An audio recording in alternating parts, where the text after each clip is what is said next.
Press now with Dipti. Going to start with Donald Trump's so-called Board of Peace in Gaza, aren't you, Dipti?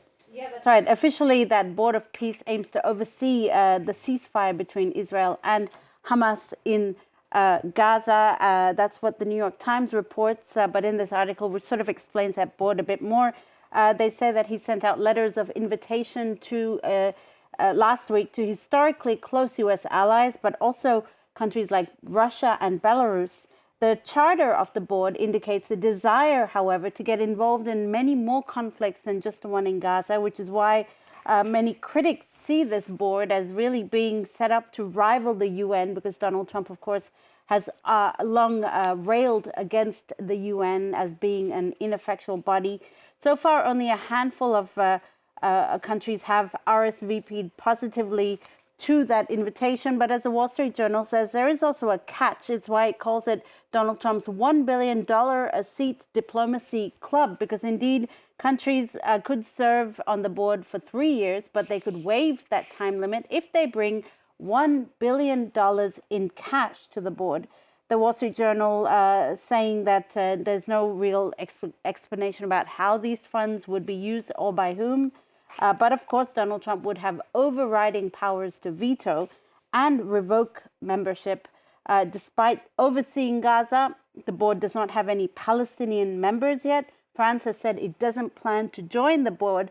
And to that, Donald Trump threatened to impose 200% tax on French champagne and wine.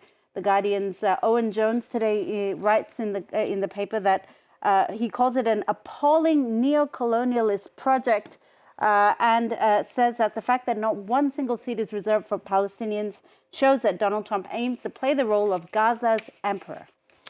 Let's move on to a man the Italian dailies are calling an emperor. This is the fashion designer Valentino Garavani, of course, passing away at the age of 93. Yeah, he was known mononymously as Valentino. He dressed royals, first ladies, and Hollywood stars, in the Italian press today paying tribute to a man who defined Italian fashion. This is from La Repubblica, who called him the ultimate emperor of fashion. This is from Il Messaggero, who calls him Valentino Roma nel mondo, Rome in the world, because indeed he set up his fashion house back in 1960 in the Italian capital. And you have La Stampa here also evoking the red paradise, because indeed Valentino was really known for that striking red color that became a trademark of his fashion style. It was even known as the Valentino Rosso shade. So a man who really left his mark on fashion. Certainly did. Now from one fashion house to another fashion house. This is trouble, though, in paradise, if you like, for the Beckham family. His family spats are being played out in the British tabloids today. Yeah, that's right. It's hard to pick up a tabloid without seeing the Beckham splashed across the front of it. This is from the Daily Star today. The oldest son of David and Victoria Beckham broke his silence on social media on Monday about his growing rift with his family, one that's been the source of great speculation for many, many months now. And he laid it on thick and fast. He's disowned his parents. That's what the Daily Star says. He accused them of being obsessed with promoting the family name. He accused his mother of being too controlling, of disrespecting his wife, of humiliating him during his wedding, of trying to bribe him to sign away the rights to his family name. The tirade, Stuart, is as extraordinary as it is rare these days, because it is indeed rare to see this kind of tirade on social media. In any case, the Daily Mail says here, Brooklyn goes nuclear on its front page.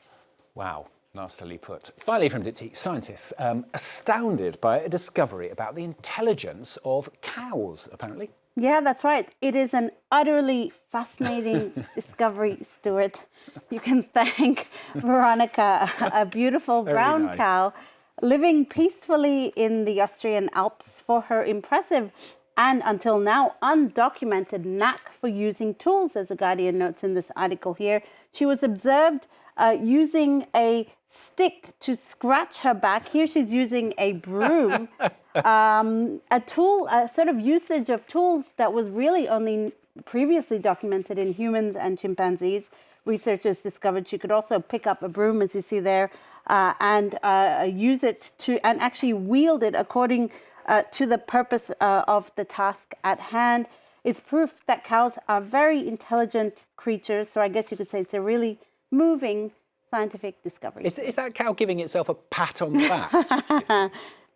It does look like it, doesn't it? It does, doesn't it? Yeah. Pull the other one.